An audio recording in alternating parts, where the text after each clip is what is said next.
जय श्री कृष्ण, जय श्री राधे। दोस्तों, मैं राघव शास्त्री वैरागी स्वागत करता हूं आपका एक और छोटी सी कहानी के साथ में। दोस्तों, कहानी कुछ इस तरह से है कि गंगा जी के किनारे एक महात्मा ने अपना आश्रम बना रखा था। उनके आश्रम में अनेक शिष्य थे उनके। वो शिष्यों को अच्छी शिक्षा देते, अच्छा ज्ञान देते और तपस्या करना सिखाते थे। वो महात्मा बड़े ही सिद्ध पुरुष थे। तभी उनके पास में उनका एक शिष्य आता है और वो शिष्य आकर के गुरुजी से कहा कि गुरुजी, मैं 10 साल के लिए हिमालय जा रहा हूँ तपस्या करने के लिए, और मैं कुछ ऐसा करके बताऊंगा जो दुनिया में आज दिन तक किसी ने नहीं किया होगा।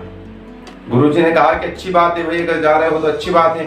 तपस्या करना, सिद्धियों को प्राप्त करना तो बहुत अच्छी बात है, पर तुम ये बताओ कि तुम काय की सिद्धि करना चाहते हो? कुछ रीजन होगा, कोई गोल होगा, बताओ। उस लड़के ने कहा कि नहीं गुरुदेव, मैं अभी आपको नहीं बताऊंगा। मैं जब अपनी तपस्या में सफल होकर के उस सिद्धि को हासिल कर लूंगा, उसके बाद मैं आकर के आपको बताऊंगा। मैं आपको सरप्राइज दूंगा।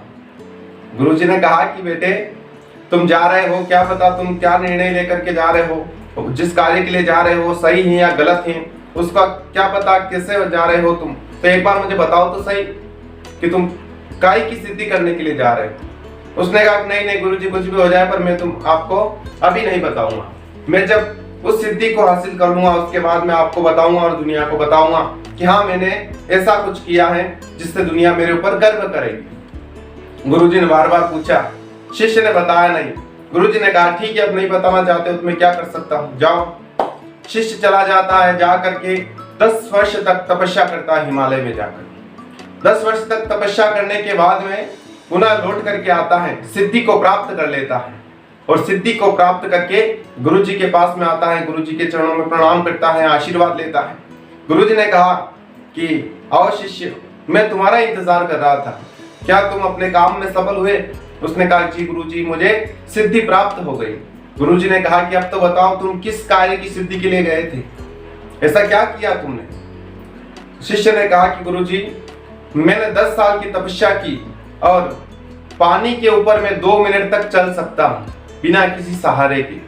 पानी के ऊपर चलने की यह सिद्धि मैंने प्राप्त की। 2 मिनट तक मैं पानी पर चल सकता हूँ, मुझे यह सिद्धि प्राप्त हो गई। गुरुजी ने जब ये सुना तो एक जोर का थप्पड़ लगाया उसके गाल पर और कहा कि मूर्ख, 2 मिनट के पानी के ऊपर चलने की सिद्धि के लिए तुमने 10 वर्ष खराब कर दिए।